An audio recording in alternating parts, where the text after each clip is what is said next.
Hello YouTube community, this is DenoMan2007 and I'm going to do a quick reply video regarding to the question, what are the 3 rarest items in your gaming collection? For my number 3, I have a game that is pretty expensive, not necessarily very rare. It is Zelda's Adventure for the Philips CDI. For the people that don't know what this game is, basically Philips, the Dutch electronics company, had a deal with Nintendo to make a CD add-on for their Super Nintendo system, but that never really came into fruition. But they got to use a number of Nintendo characters for their games, and 4 games came out of that. You had Hotel Mario, and then you had 3 Zelda games, Link the Faces of Evil, Zelda the Wand of Gamelon, and this one, Zelda's Adventure. Basically, this is a pretty good RPG for the Philips CDI, but then again, all the other ones were shit, so, you know, that's not saying a lot.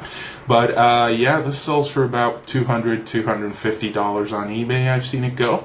And I bought it for $30, including a bunch of other games and a CDI system. So, yeah, I'm pretty stoked to get this. Really good condition as well, so thumbs up to me. For my number 2, I have a game that doesn't really have a market for it because people simply don't want it. It's Room Zoom Race for Impact on the PAL Xbox.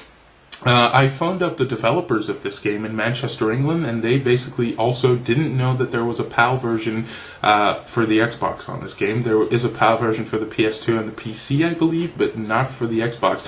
It's not listed on any of the rarity lists for PAL Xbox, but here it is, an official PAL copy of Room Zoom Race for Impact. It's not a fake because it has all the quality seals and what have you, and a nice manual and everything, in great condition as well. So the developers told me that I might really have a rare beast indeed here. So yeah, I've seen it go on eBay once for about roughly $20, but I don't think that person really knew what they had here. I'm not sure what this is worth, probably not fortunes, but you know, hey, Room Zoom, that's my number 2.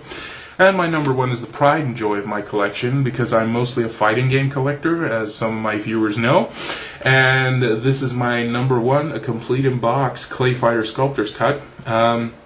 According to some contemporary sources, roughly 20,000 of these were made, but it was an exclusive for the Blockbuster video game rental chain. And of course, video game rental stores are not going to use these boxes, so they're going to throw them away, throw away the manuals. So I'm roughly guesstimating like 1,500 to 2,000 boxed copies of these still exist, so it's pretty rare. I think the sales record for this is $900 on the Nintendo Age forum, but that was a really, really good condition box.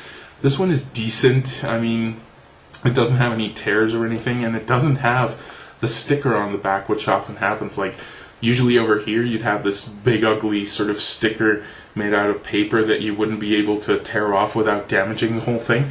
But yeah, it doesn't have that. It has a really good condition manual and a okay condition cart. At least, you know, the front of it. The back has these really nasty stickers on it. Hate that. But yeah, Clay Fighter the Sculptor's Cut, this is my absolute number 1, the pride and joy of my collection. So yeah, these were the 3 rarest items in my collection. This is Deno, signing off. Till next time.